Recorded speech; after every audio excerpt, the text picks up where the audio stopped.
Based on the 20 trials, estimate the probability of choosing a yellow cube.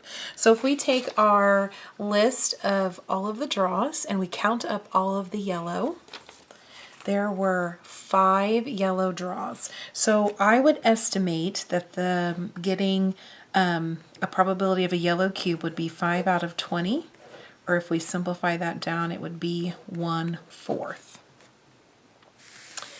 Our next is choosing a green cube. When we calculate or count how many times green showed up 3 times, so we would say 3 out of 20.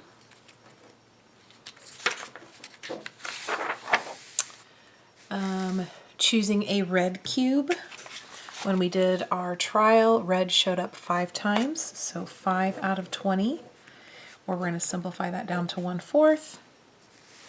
And choosing a blue cube, blue showed up 7 times, so 7 out of 20. All right, our next question says, if there are 40 cubes in the bag, how many cubes of each color are in the bag? So based on our estimate probabilities from our trial, so let's start with yellow.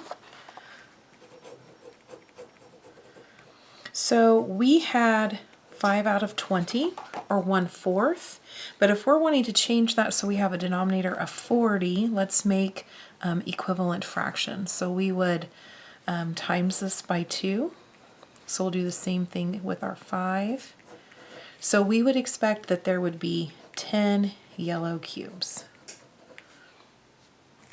Okay, our next color was green, which from our estimate for our probability, we had 3 out of 20. If we want to get that up to 40, we times by 2. So 3 times 2 is 6. So we're just using what we drew in our estimate to figure out what we think, or estimating how many cubes of each color would be in the bag of 40. All right, so let's see, our next color was red. And when we drew, we got 5 out of 20 again. So if we were to make that larger and say out of 40, we would times it by 10, or 2 to get 10. So we would assume that there are 10 red. And then let's do our blue. We had 7 out of 20. That was the one we had the most of. So again, we're doubling that. And we would estimate that there are 14 blue in those 40. Now, does this mean that's exactly how many are in that? No, this is just our estimate based on the trial that we used. All right, our next question says, if your teacher were to randomly draw another 20 cubes one at a time and with replacement from the bag, would you see the exact same results? So we could say maybe yes, we would see the exact same results, but since this is a trial, and when we do these trials, things don't always come out to be exactly the same, we're going to say no. But they would be close to the same. Occasionally when we do these trials, we get what's called outlying trials, where the numbers don't even come anywhere near close to. As an experimentalist, when you're doing those types of trials, those usually get thrown out because they don't fit with the pattern of everything else.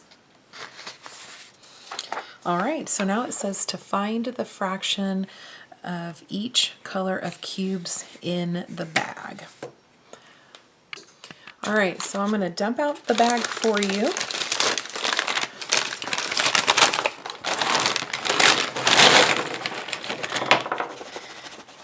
All right, that's all of them. All right, so I'm going to, let's group these up. Let's get all of the yellow ones first. Let's see if let's get a little wider screen here. Okay, so group all of our yellow ones together, all of the blue ones and all of the green ones. I feel like I'm eating Skittles. This is how I eat my Skittles. I group them by color first. Okay, so if we count all of these, we have, let's see, our first one on our list is yellow. Let's count all of the yellow ones. Let's scoot them out of the way. So we have 2, 4, 6, 8, 10. So we know we have 10 out of, and we don't have our total yet. We'll find that at the end. Okay, so let's move those. Let's do all of our green here. So 2, 4, 6, 8, 10. So we have 10 green. 10 out of. Let's do red. 2, 4, 6, 8, 10. And then last but not least, let's do blue. 2, oh, those got stuck together. 4, 6, 8, and 10. So there were 10 of each color. So if we had 10 of each color and there were 4 colors, that means there would be a total of 40 cubes in the bag. So if we simplify each of those down, it would be 1/4. So 1/4 on each color.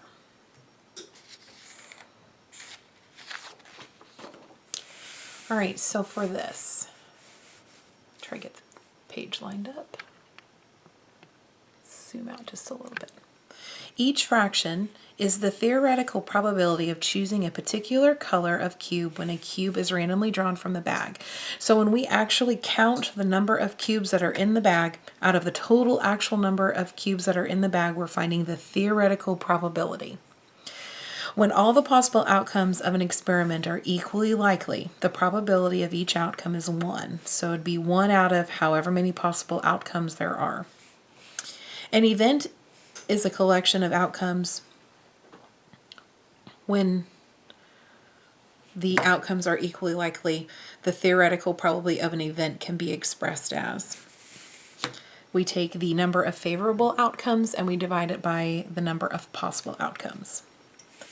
So the theoretical probability in this case of drawing a blue cube was 10 out of 40. So our question 5 here says, is each color equally likely to be chosen? Now because each of these colors we found had the same amount and reduced down to the same fraction, we would say yes, they are equally likely because they each have the same number.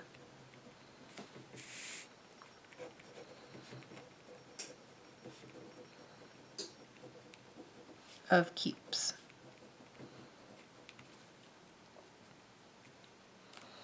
So they each have the same number of cubes. Okay, our next question says, how do the theoretical probabilities of choosing each color from exercise 4 or from our last exercise compare to the experimental probabilities we found when we actually did the experiment? So we found that the theoretical was 10 out of 40 or 1/4. If we go back to what our experiment was, if we notice here, so we had found if we were to take those colors and make them out of 40, so our yellow one compared exactly right, like we had the right probability. Our green one, not so much, it was a little low. Our red one again was right on point, and our blue one was high. We drew out a lot of blue. So we're going to say it was yellow and red came out the same. Green was low and blue was high. But really, the low and the highs were really close. Our low and high numbers